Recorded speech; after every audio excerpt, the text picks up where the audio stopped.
Madeline, written and illustrated by Ludwig Bellemans.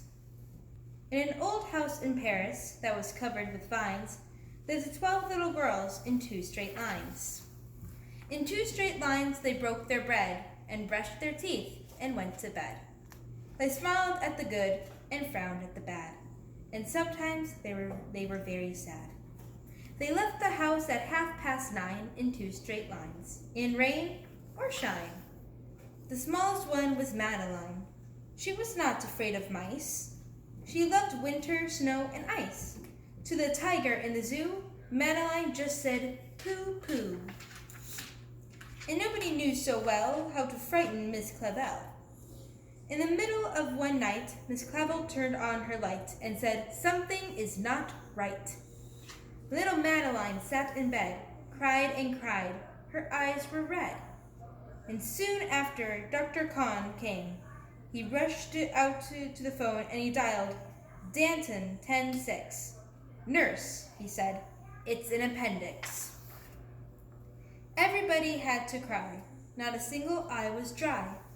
Madeline was in his arm in a blanket, safe and warm.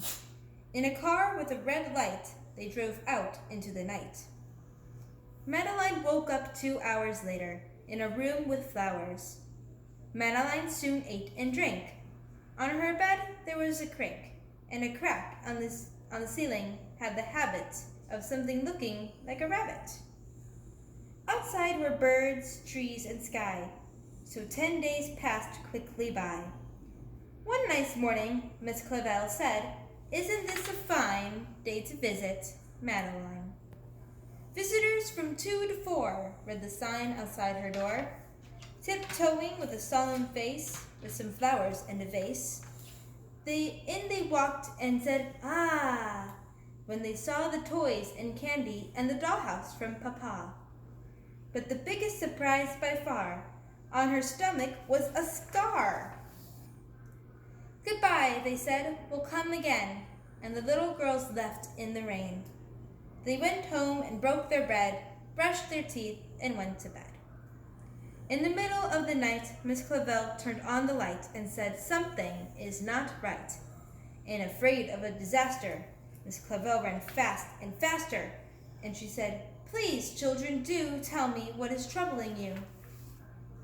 And all the little girls cried, "Boo-hoo, we want to have our appendix out too." "Good night, little girls. Thank the Lord you are well. Now go to sleep," said Miss Clavell. And she turned out the light and closed the door. And that's all there is. There isn't any more.